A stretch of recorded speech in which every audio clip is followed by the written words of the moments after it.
Good morning, everyone. Welcome to Empty Cloud Buddhist Monastery for the Friday morning Dhamma talk. Today, we would like to invite all of you to join us with a short meditation, guided meditation, and then we will go to the Sutta discussion.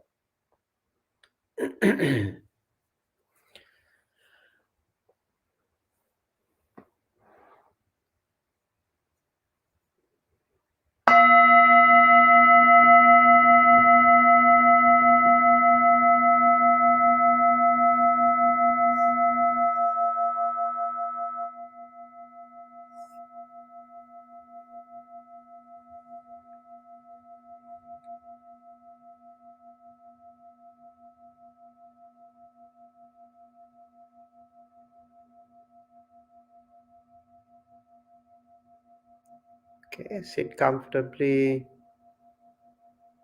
settle on your seat, straighten your back, and relax your shoulders, relax your eyebrows, relax your body and relax your mind, and slowly and gently and compassionately close your eyes.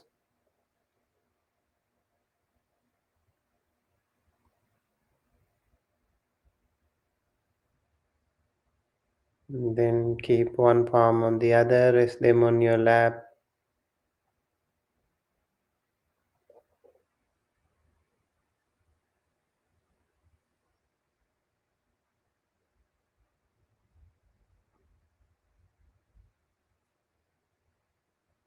And take a good long deep breath and hold it for a few seconds.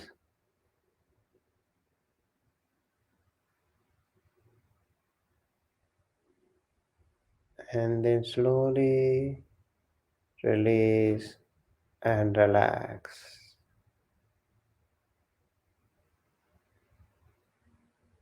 One more time, let's take a good long deep breath and hold it for a few seconds.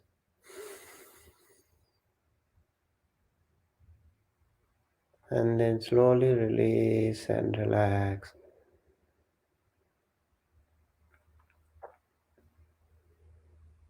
Now let us observe the incoming and outgoing breath.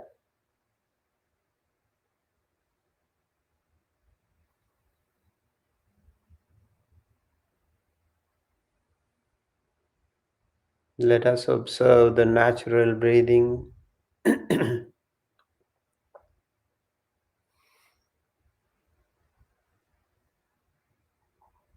When we breathe in, the incoming air touches the nostril before entering the body.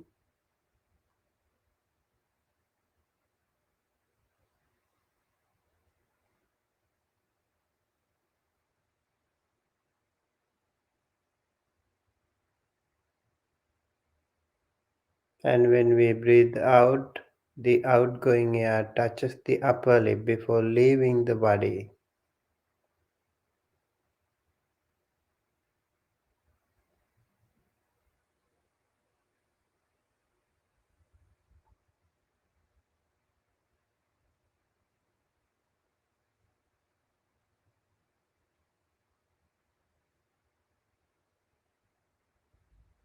So, in between the nostril and the upper lip, we place our mindfulness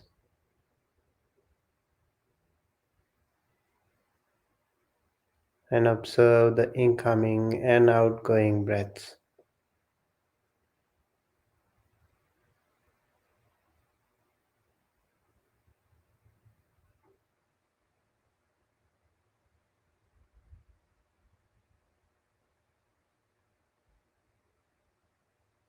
When we do so, we continue to calm our mind and so to our body.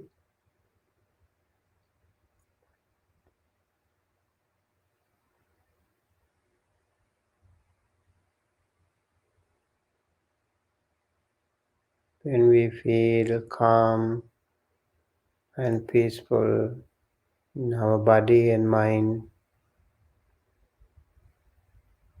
we can easily concentrate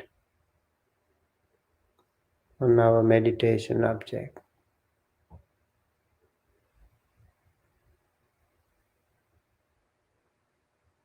Now let us share a little bit of loving kindness meditation.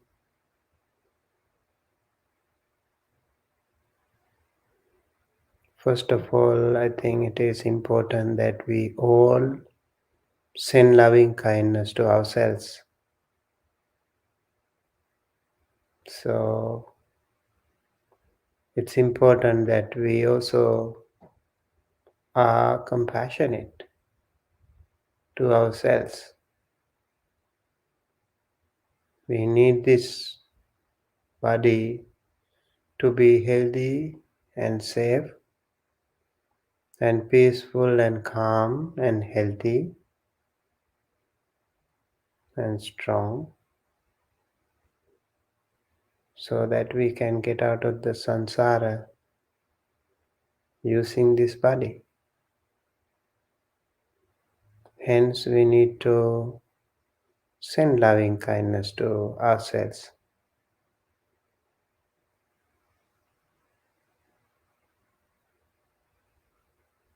Scanning from top of the head all the way to the tip of the toes, different parts of the body. While scanning, you can send loving kindness.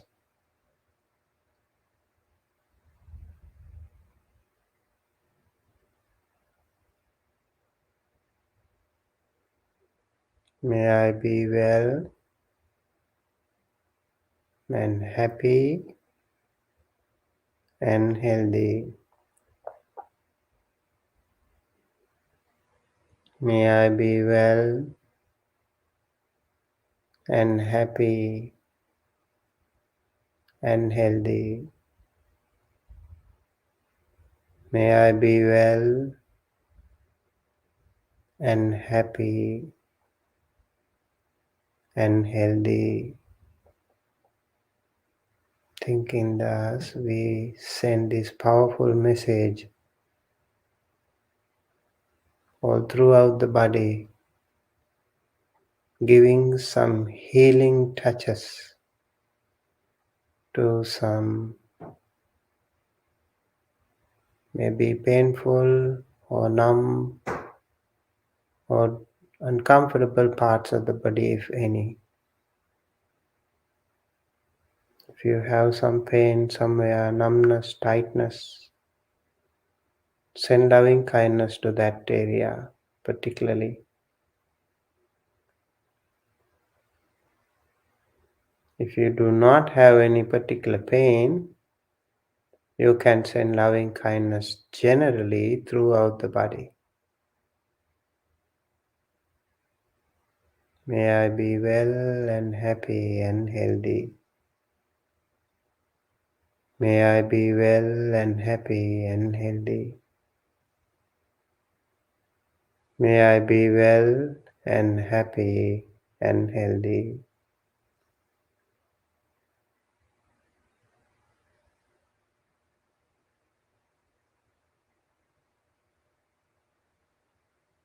Now let us also think of all the near and dear ones of all of us.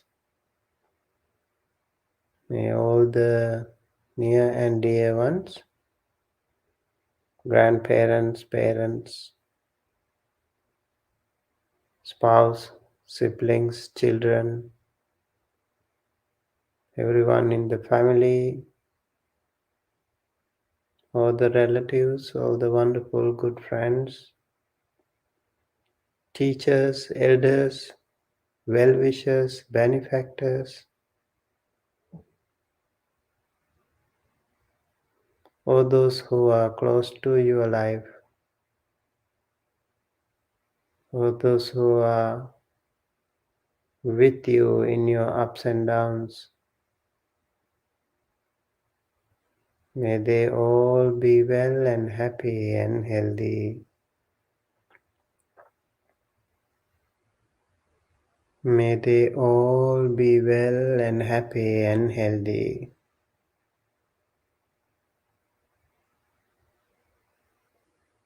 May they all be well and happy and healthy.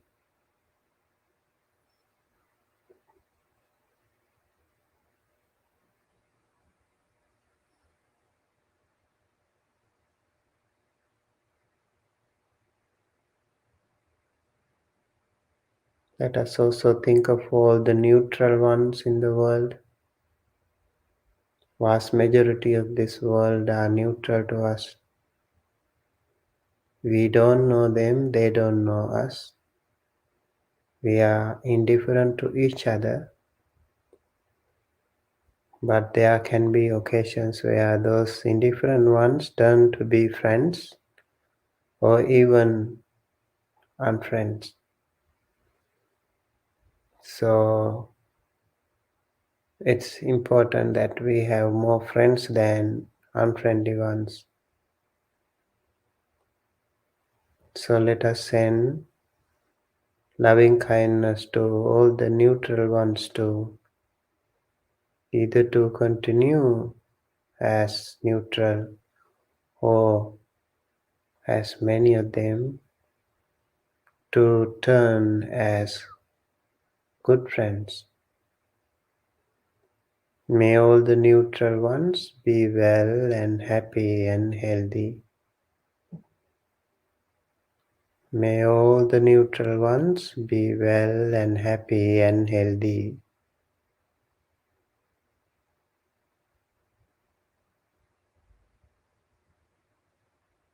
May all the neutral ones be well and happy and healthy.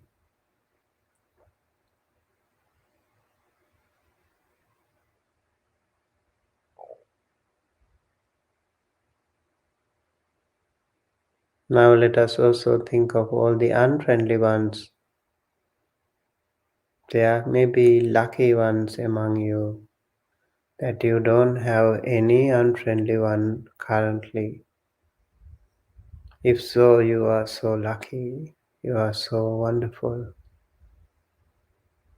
And then you don't want to be having any unfriendly ones even in future. If you have any current if you have any unfriendly ones currently, we want them to be neutral at least, if not unfriendly. Or we want them to be friendly again. If you don't have any unfriendly one currently, but you had some years ago maybe, some time back, then we think of them as well. It's challenging to think of them. It gives a little bit of dark, murky feeling, but it's okay. Life is like that. It can happen to people. Sometimes we might encounter people with wavelengths that are not matching to us. Sometimes out of jealousy, sometimes due to some other reason, people can be angry with us. People can be jealous with us. They may not appreciate even though we do good things. They may not encourage even though we work sincerely.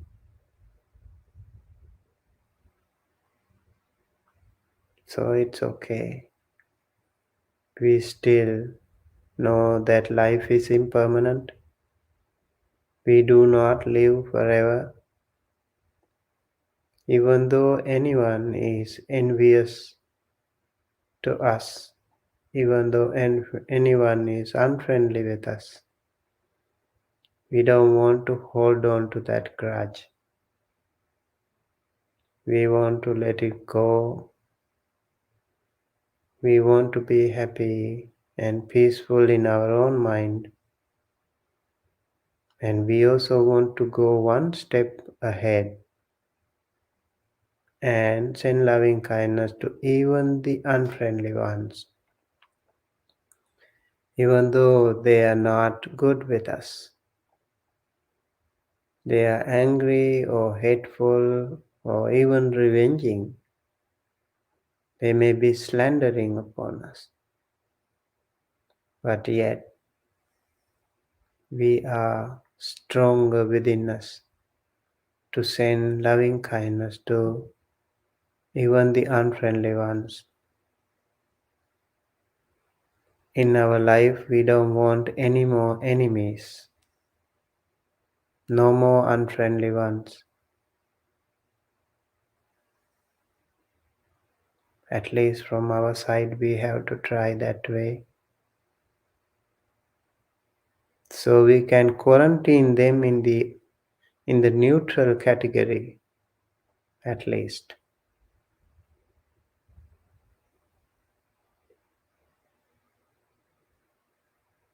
When we will feel good, so thinking thus with a good, pure heart, let us also send loving kindness to all the unfriendly ones in the world, in the past, in the present, or if any in the future. May all the unfriendly ones be well and happy and healthy.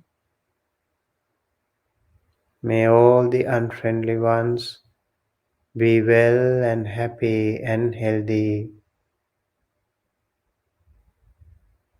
May all the unfriendly ones be well and happy and healthy.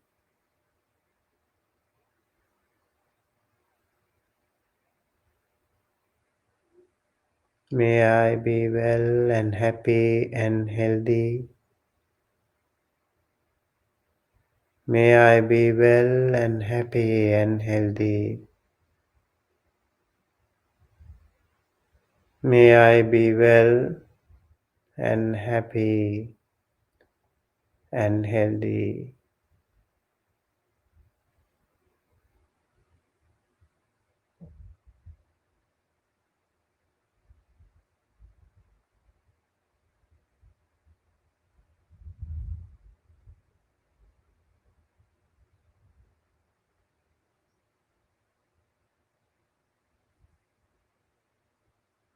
May all sentient beings, seen and unseen, near and far, short and long, weak and strong, men and women, children and elders, humans and non-humans, skybound, earthbound, waterbound, all sentient beings,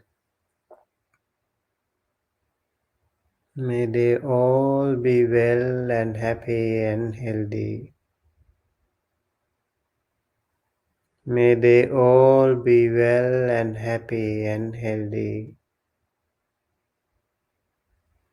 May they all be well and happy and healthy.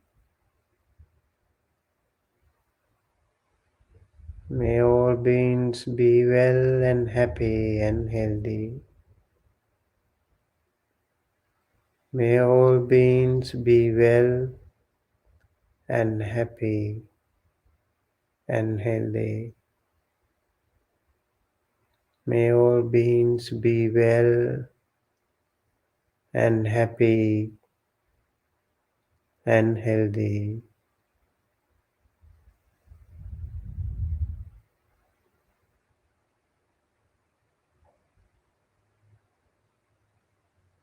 Thinking thus, please take a good long deep breath and hold it for a few seconds.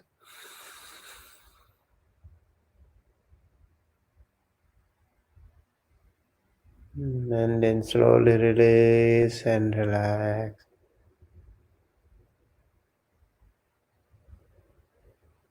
And now, with a more positive attitude, compassionate heart, let us keep our palms together close to our heart and say 3 times, Sadhu, Sadhu, Sadhu.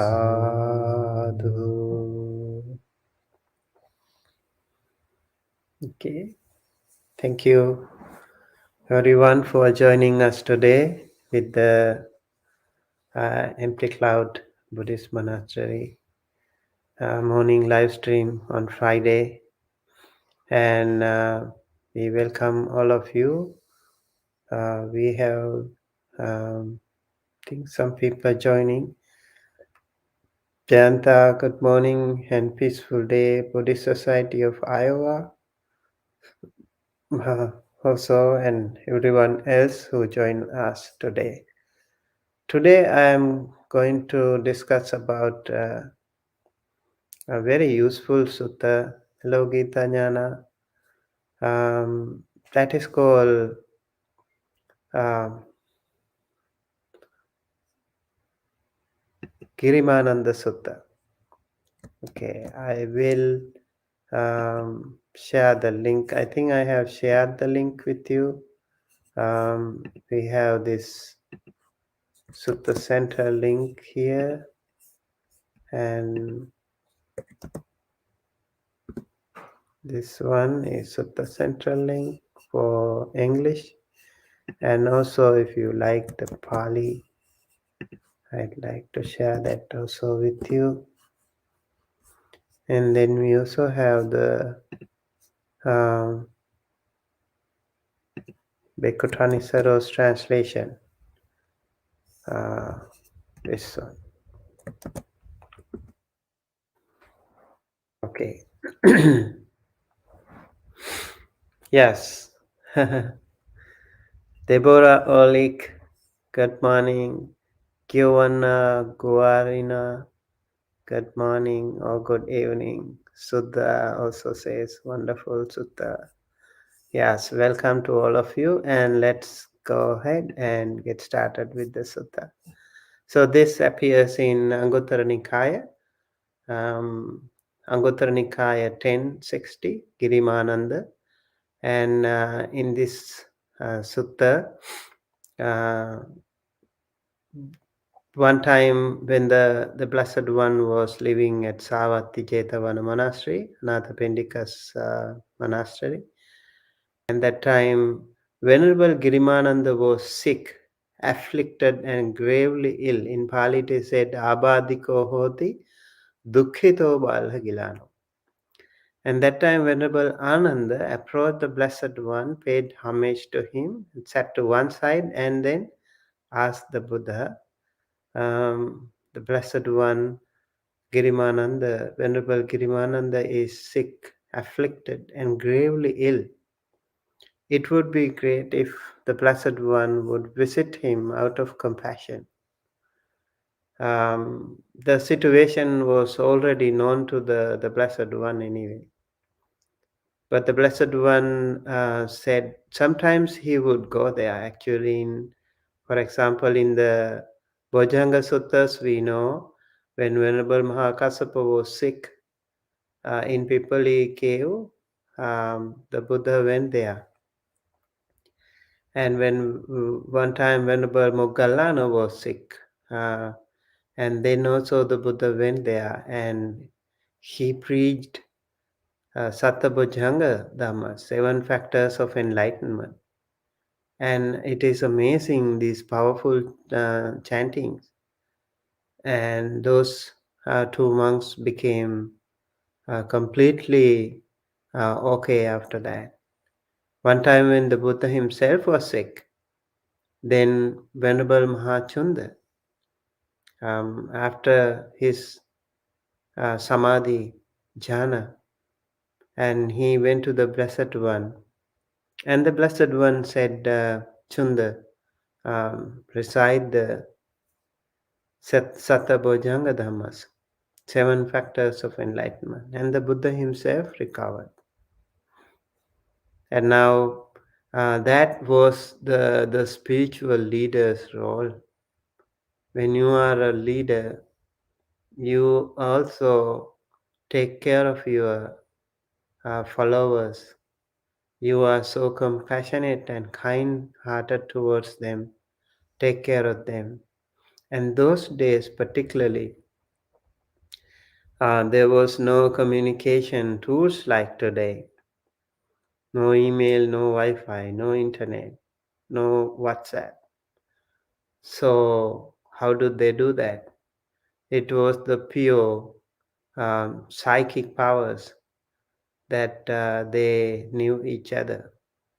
The Buddha knew exactly what's going on in the mind of those practitioners, and when they are bodily and mentally sick, when they are in need of his help, he would always go there and rescue them, help them. And in this time, when Venerable Ananda approached the Blessed One and informed about Girimananda, Venerable Girimananda, the Buddha said, it is possible that on hearing about I will speak about the 10 perceptions, Ananda, and you hear this and preach them to Venerable Girimananda. He should be okay with that. And that was the advice by the Buddha. And Giri is mountain. So Girimananda looks like he was so fond of practicing in the mountains. Mountains are amazing places. When you go to mountains, you have a different vibe.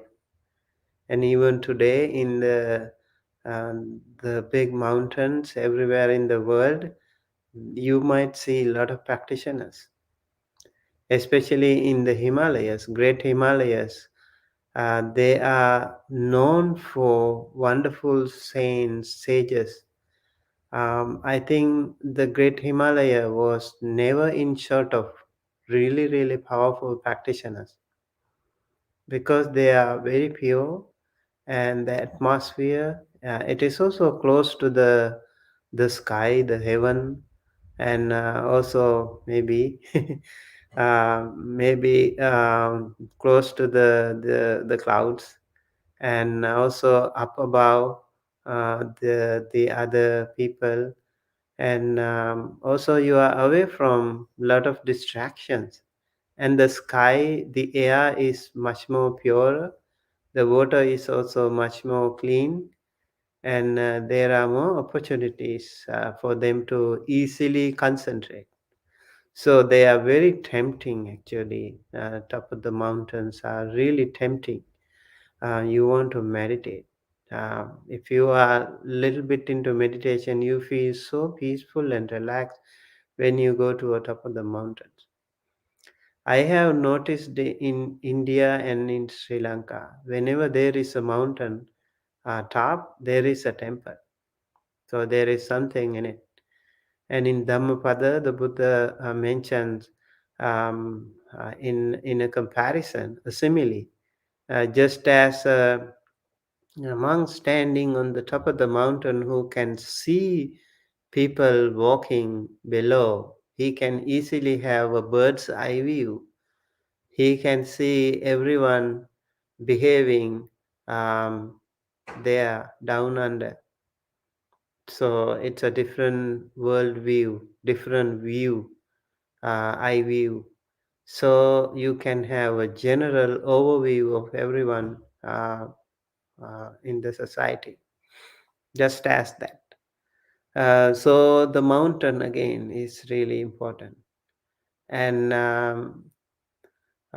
yeah, practicing in a solitude, a place of solitude, practicing in a more clean air, mountains, and also forests. Sometimes even in other busy places, you can also trying maintain this practice of meditation. Sometimes in busy railway stations, sometimes in on the beach. Yeah, yeah, you can try that too. So Venerable Girimananda was fond of me practicing in the um, mountain. So he was actually called Girimananda. His name should have been Ananda, and Girimananda was attached to that because of his affiliation to Giri or the mountain. And then the Buddha explains about the 10 perceptions. Maybe I will read the Pali 10 perceptions. Katama chananda anicca sanya. Idhananda bhikkhu aranya gato va rukkha mula gato va sunyagara gato va iti pati sanchikkati. Rupang aniccang, vedana anicca, sanya anicca, sankhara anicca, viññānang aniccanti. Iti imesu pancha supadanakandesu aniccanupassī viharati ayam uccatānanda anicca sanya. So, Katamachananda dasa anicca sanya is one.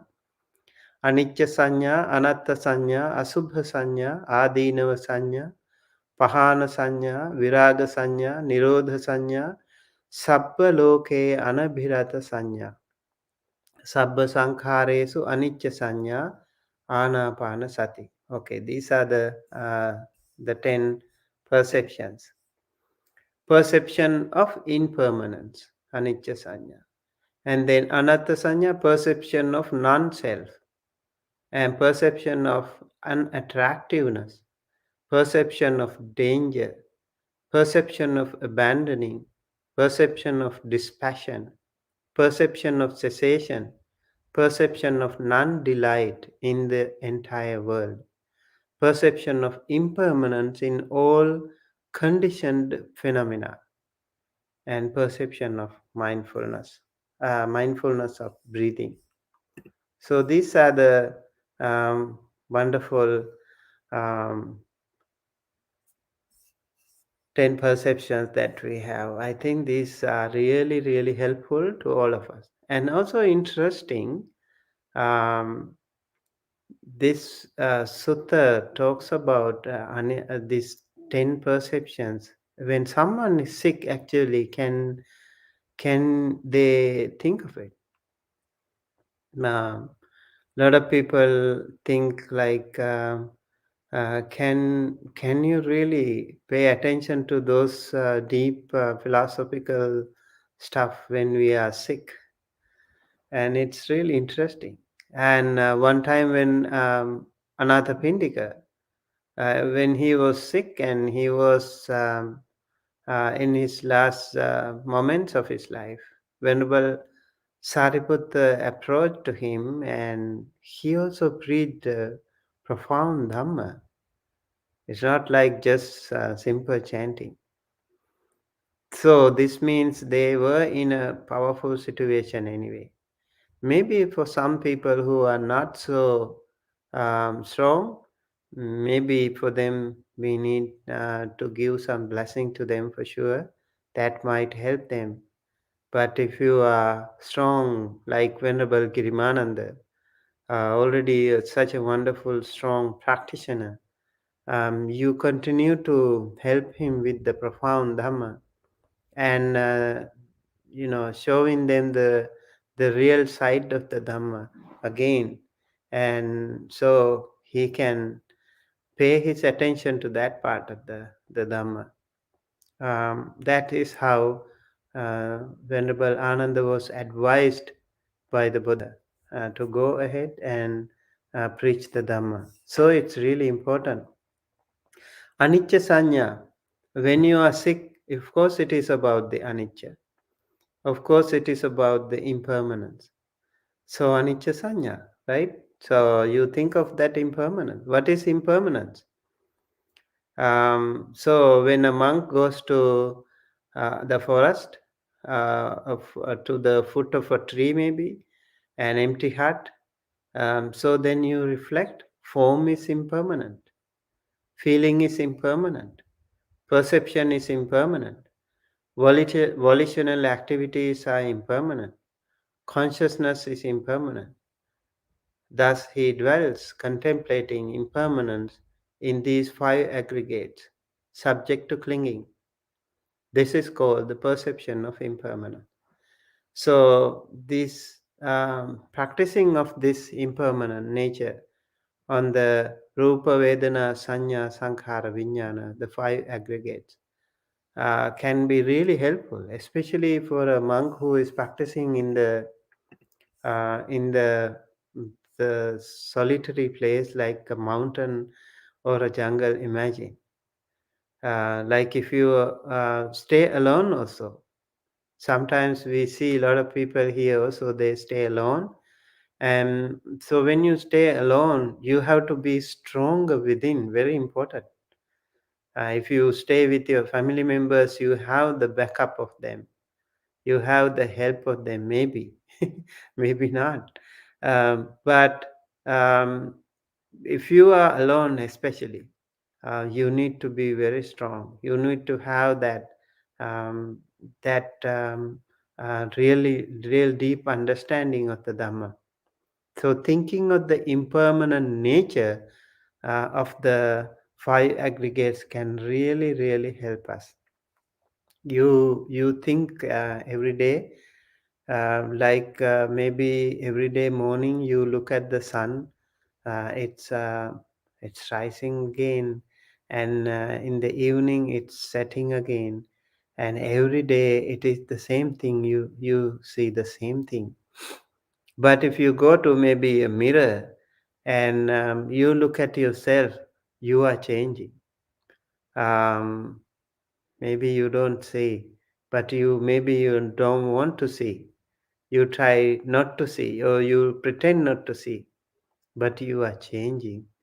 You have your hair is changing. Your physical skin is changing. Your eyes are changing. Your teeth, your skin, your wrinkles coming up, and you see the difference. You see the change in your rupa. So I think it is really helpful. It can be really helpful to see that. So that is why in Buddhism, you have to practice 8 precepts sometimes, like at least on the full moon day like this. So you have to practice um, this 8 precepts, and then you have to practice. If you remember, the seventh precept is Mala Gandha Vilepana Dharana Mandana Vibhusanattana Veramani Sikkhapadang Samadhi. And that means you avoid that particular day, no more makeup, no more skincare, no more beautification. So that will be really amazing. So you are more closer to the nature. Your skin, your original skin, will be touched by the nature, the maybe the fresh air, and maybe uh, the sun. So then, practicing that way, you will become more humble and more simple. Plus, you will also see the difference. You will also recognize the real nature of the body, and we change every time. Like a small child is very fast changing, very fast changing, almost every at the beginning, like almost every day you can see the changing, and maybe almost every month you can very visibly see the change in a little baby. And the more he grows, um, we see the change. But when you grow older, maybe like 30s, 40s, 50s, 60s, and you see the change, yes, but it is a little slower. So, but it is still changing. Maybe daily basis you might not be able to see if you are not paying enough attention. I think it is really important to look at that in a dhamma way, because it doesn't make you weak when you look at the impermanent nature. It makes you stronger. Oh, my body is getting old. I'm decaying. This can really makes you a very stronger person within, so you can practice better. That is why we need to see the impermanent nature. So anicca, impermanence in the rupa, and also the other parts of the five aggregates too, right? So impermanence of, then when you have the impermanence of the rupa, it also is a reminder to us that there is no self, non-self. This is just a body, not a self. Um, for example, like in the Satipatthana Sutta, when you see the hair falling off, you don't want to claim it, you don't want to possess it anymore. You want to actually get rid of it. And everything inside the body, you want to claim it's yours. It is you. It is I, me, myself. But when it goes out of the body, you don't want to claim it anymore. So many things inside the body is just like that. So like seeing the non-self nature, this is just a body and not a self, not a being. This is not me, not this is not I, this is not myself. Thinking thus, we can have the non-self, perception of non-self. And then we can also even go further to see the unattractiveness of the body, asubha sanya. So unattractiveness of the body, again, this is not to be negative, but to be more positive and stronger within. And seeing the reality should not make you unhappy, but it should make you stronger and see the real side of the life. That way you can actually come out of uh, the, the the darkness of ignorance. And then perception of danger, again, perception of abandoning and seeing the danger, you can easily practice abandoning. So I think last time someone was asking about this abandoning thing. So one way of practicing abandoning is practicing 8 precepts. For example, 6 precept is um one way of practically doing it. Practicing abandoning of food in at inappropriate times, and also the seventh precept, abandoning of beautification, and also abandoning of high and luxurious chairs. And then the 5 precepts too: abandoning of killing, stealing, sexual misconduct, forced speech, and drinks and drugs that cause intoxication. These are all practicing abandoning. So that way, this is called virati, and that virati can be very helpful to us to generate more powerful energy in us. So I would like to welcome and suggest you think of these dasa sanyas. They can be really helpful. And when you have the dispassion, when you have the perception of abandoning, it will help you get the perception of dispassion, and then the perception of cessation, and then the perception of non-delight in the entire world. So you are not so much negatively attracted to this world, negatively attached to anyone or anything in this world.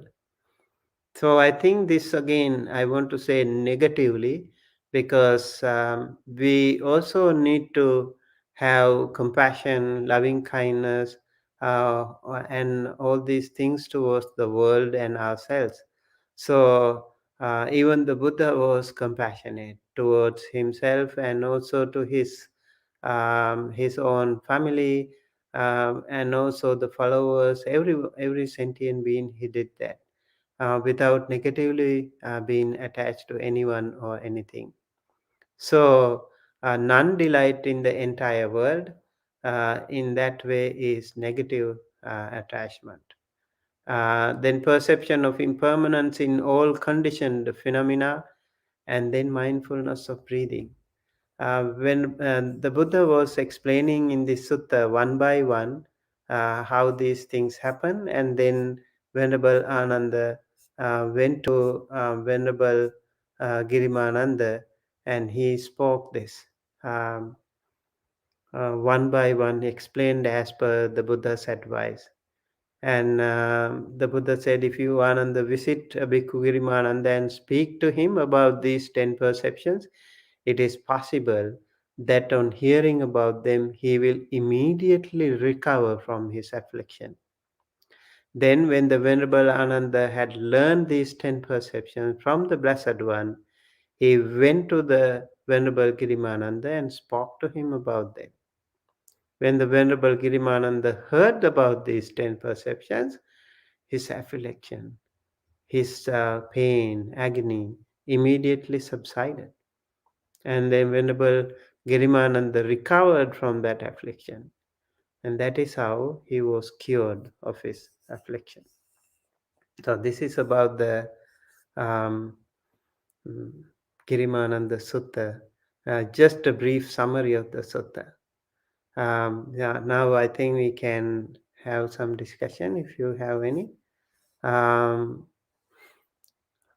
um, Okay, so we have Gita Jnana says, yes, Bhante. Sumitta, this is most wonderful sutta.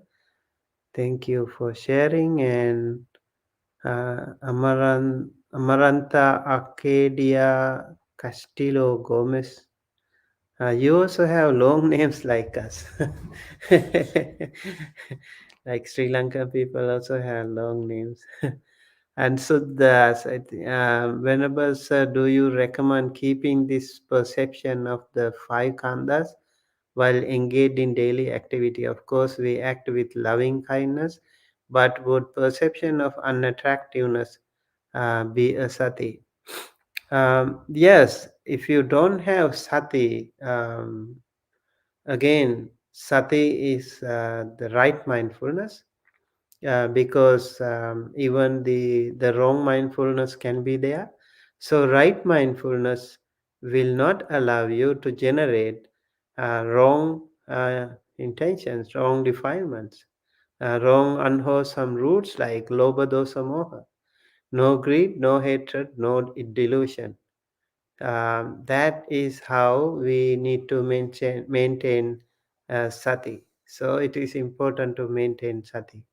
And when you maintain sati, the unattractive nature can also be there. Like, look at the temptations that we have about the fire, like raga, that is happening to us.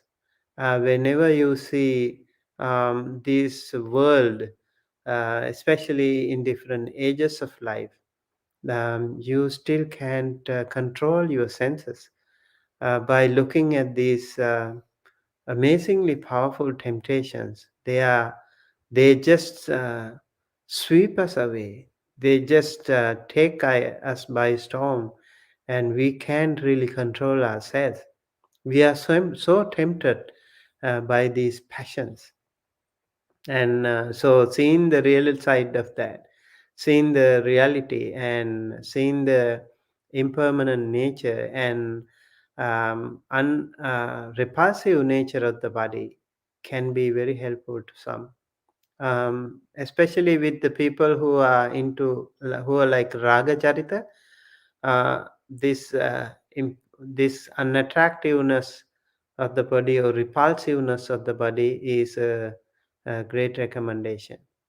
A lot of people who are so overwhelmed with the raga, the lust, they need to practice that. I would say 5 words you need to remember. Just 5 words would be enough. Like kesa, loma, nakha, danta, tacho. That means hair, the body hair, and then nails, and then teeth, and then the skin. Even if you think of these 5 things, there are of course more. 32 parts of the body are mentioned in the Sakara. Even these 5 things, if you think, you will be able to cope up with many temptations in your life. Um, it can happen to many people, young or old, it doesn't matter. It can happen to many. So when you have that, it is important to think that way. Kesa, the long hair, very beautiful hair you have. So you think of it very, and you see the other people, especially the opposite gender people. When you see them, you feel so tempted. You are so attracted to that, and thinking of yourself, maybe like looking at the fallen hair, and you feel not so attractive to that. That is why the monks, shave hair. So you don't have to worry about shampoo or makeup or conditioner or whatever. So very simple, and that helps for those practitioners. And when you have this understanding of the repulsive nature of the body, kesa, kesa, kesa. When we became monks, I remember we were asked by the senior monks to recite that, and they gave us a lump of bunch of hair onto our hands, and then they started shaving our head, and then we used to say kesa, kesa, kesa, the hair, hair, and then yeah, we see the impermanent nature of that. It helps. And then loma, the body hair also. Some people really like it, and they are also, like hair and the body hair. These things can be ego building agents in us. Your muscles or your skin color or your height or your size or whatever. So they are all, even your other, maybe your education, your money, and your lot of friends and relatives, influential people, the connections, all of them actually fool us in a way. They fool us into such level that we forget ourselves. We forget the reality of us, and we are being swept away, not into the samsara, more and more into the deep into the samsara. We are being carried away by these currents. So it's important to think of that, and I think that way you and I will be benefited immensely in our day-to-day life. Again, by thinking on this, you don't need to be negative, but you have to be positive. You have to be positive and strong within, and see the reality of life, and then it will be not generating any unwanted, unwholesome thoughts in you. Okay, this is the question I think Sudha was asking. Do you recommend keeping this perception of 5 khandhas while engaged in daily activity? Of course, we act with loving kindness, but would perception of unattractiveness be a sati? Yeah. Um, I hope I answered your question, Sud. If you have any follow up, yeah, you're welcome to ask. Yeah, so thinking of that impermanent nature, anicca, dukkha, and also anatta can be very helpful. And yes, so when you think of this, I recommend you go through this sutta in detail. That will be more helpful. If you want, there is Papancha Sudani Majjhima Nikaya Attakatha with even more details. I'm not sure if it is available in English. Yeah, but in some translations, we can see that. So, perception of impermanence, perception of non self and uninteractiveness, and also perception of danger. So, um, the body, this body, is the source of much pain and danger. All sorts of afflictions arise in this body. Eye disease, inner ear, nose disease, tongue disease, body disease, head disease, diseases of external ear, mouth disease, tooth disease, cough, asthma, kata. So many different kinds of diseases are there in this body, originating from bile, flame, wind, and their combination. Illness produced by change of climate, illnesses produced by careless behavior, illnesses produced by assault, illnesses produced by as a result of come to cold, heat, hunger, thirst, defecation, urination. All these things are like so many diseases we do have. So he dwells contemplating danger in this body. So when you contemplate on the danger of this body, you also try to become more stronger and healthy in a way. Plus, you also want to practice more, and so that you can be stronger inside.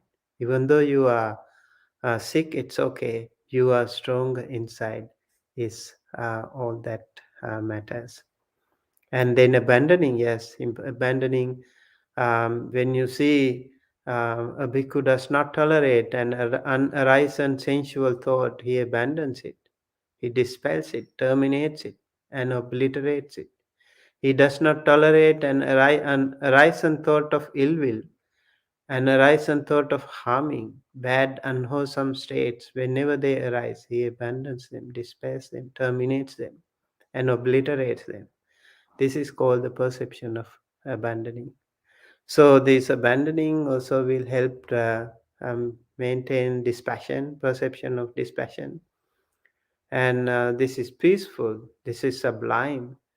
The stilling of all activities, relinquishment of all acquisitions, destruction of craving, dispassion, and the nibbana. Yeah, so this way you keep working on this wonderful path, you will feel much more comfortable. Um, One more question. How does one contemplate while sitting in meditation arising in the context of nine channel ground meditation? It is easy to contemplate cessation, but how do you contemplate arising? Hmm. This is about the channel grounds. I think you were attending our Satipatthana Sutta discussion on Friday evening. Today we are also discussing about the Vedana Anupassana. And yes, so arising and cessation. This happens with everything in the body. When we meditate, we can think of everything. Even breathing meditation, you can think of the arising and the cessation. Breathing in is the arising. Breathing out is the cessation. um, Closing the eyes and opening the eyes, sleeping and waking up. sunrise and sunset. All these things actually talk about the arising and the cessation and the life itself, like born and death, and sickness. Sickness also born and death. When you meditate, pain, born and death, you see them coming up and then going away. The thoughts also coming and going. The channel grounds, in the channel ground meditation also you can see how those things happen, and then just go away. Even the body in different stages of the body, how they are appearing and disappearing. And eventually, if you remember last week, I was talking about the um, what do you call, the last most strongest things that we have in our body is the bonds, right? Even the bonds, after years and years, that will become just a powder. So it's also not permanent. And you see now, appearing and disappearing. That is how you contemplate on the rising and also the cessation. Okay. All right. I think with that, we would like to um, conclude today. And thank you everyone for joining us today. And we would like to meet you again with the evening monk chat at 7:30 p.m. East EST. You're welcome to join us again in the evening. And with that, we conclude with three sadhus. Sadhu, sadhu, sadhu. Thank you, everyone, again for joining, and may you all be well, happy, healthy, safe wherever you are. May all your near and dear ones, your family members, friends and relatives, teachers and elders also be blessed by the noble Triple Gem. May all of you and your family members, friends and relatives, and also the all your departed ones, all other sentient beings, including Devas, Brahmas, and everyone in the world, be well, happy, healthy, safe wherever they are. And may all of us and all of them be able to live our life peacefully, comfortably, with good health. May all of us be able to attain the supreme bliss of Nibbana, the absolute peace and happiness at the end of our samsara. Thinking thus, please say three times, Sadhu, Sadhu, Sadhu. Abhivadana Sirisa Nichang Vaddhapachayino Chattaro Dhamma Vaddhanti Ayuvanno Sukhang Balang Ayurarogya Sampatti Sagga Sampatti Mevacha Atho Nibbana Sampatti Minate Samijjhatu.